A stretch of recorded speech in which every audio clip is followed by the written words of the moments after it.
नमस्कार, मैं हूं पंकज झा। आप सबके मन में बस एक ही सवाल होगा, 3 मई के बाद क्या होगा? लॉकडाउन बढ़ेगा या फिर खुल जाएगा? आप सबकी अलग अलग राय होगी, लेकिन सरकार का फैसला तो फैक्ट पर होगा, जो देश के लिए जरूरी होगा। प्रधानमंत्री नरेंद्र मोदी वैसा ही करेंगे। अब तक उन्होंने अपने पत्ते नहीं खोले हैं।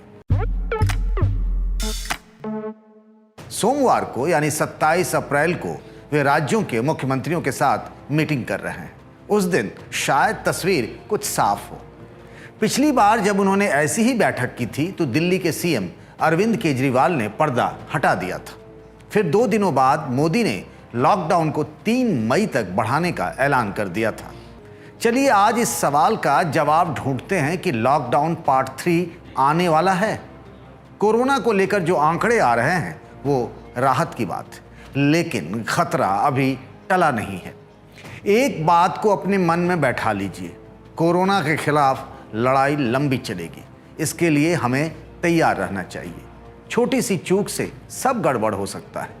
पहले तो आप ये जान लीजिए कि कोरोना से बचने के लिए लॉकडाउन बेहद ज़रूरी है या नहीं।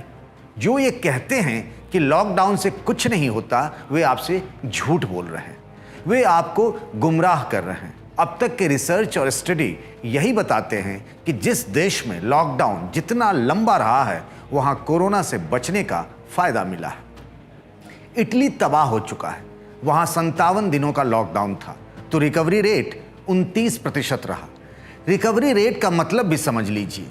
कोरोना के जितने मरीज हैं उसमें से कितने स्वस्थ हुए, इसे रिकवरी रेट के आंकड़े से समझा जा सकता है।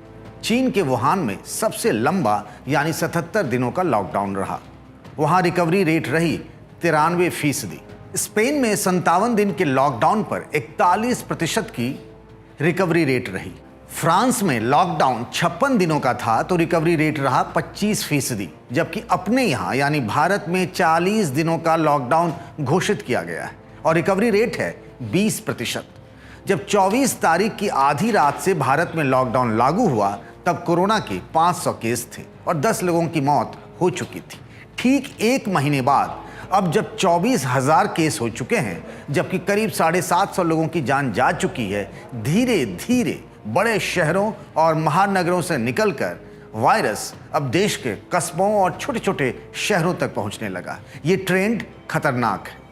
थोड़ी सी छूट मिलते ही लोग बाजार पहुंच जाते हैं, मंडी में मेला लग जाता है। ऐसे में बिना लॉकडाउन के तो खुला खेल फर्रुखाबादी वाला मामला हो जाएगा। केंद्र सरकार के आंकड़ों के मुताबिक सबसे अधिक केस महाराष्ट्र में है, 6,000 के आसपास। इसके बाद गुजरात में पिछले हफ्ते भर में काफ़ी नए केस आए, जिससे ये राज्य लिस्ट में अब दूसरे नंबर पर पहुंच गया है। दिल्ली तीसरे और राजस्थान चौथे नंबर पर है। एमपी में इंदौर और भोपाल का हाल किसी से छिपा नहीं है। यूपी के आगरा में भी हालात खराब हैं। देश भर में जो भी हॉटस्पॉट बने हैं वहां तो कम से कम लॉकडाउन नहीं खुलने वाला है। इसे अभी से आप लिख कर रख लीजिए। बार बार ये कहा जाता है कि भारत में टेस्ट बहुत कम हो रहे हैं, इसलिए नए केस बढ़ने के रेट दूसरे देशों के मुकाबले कम दिख रहे हैं। केंद्र सरकार ऐसा नहीं मानती है। टेस्ट और कोरोना मरीज का क्या कोई सीधा रिलेशन है? अब इसे मध्य प्रदेश और तमिलनाडु के आंकड़ों से समझिए। दोनों राज्यों में केस की संख्या 1700 के आसपास है। एमपी में 10 लाख पर 350 सैंपल की जांच हो रही है, वहीं तमिलनाडु में 10 लाख पर ठीक 2 गुना यानी 700 के करीब। फिर भी एमपी में जांच कम होने पर भी केस अधिक है। ये कहा जा रहा है कि भारत में कोरोना मरीजों की संख्या अब 10 दिनों में डबल यानी दोगुनी हो रही है। पहले 4 दिनों में ही ऐसा हो जाता था, लेकिन अब इस तरह की खबरें भी आ रही हैं कि चीन के कुछ शहरों में कोरोना ने वापसी कर ली है। इसीलिए ये बेहद ज़रूरी है कि लॉकडाउन जारी रहे। प्रधानमंत्री नरेंद्र मोदी ऐसे कुछ संकेत भी दे रहे हैं। मेरी राय कैसी लगी?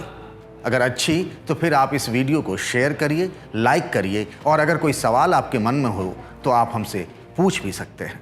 ये है एबीपी न्यूज़, आपको रखे आगे।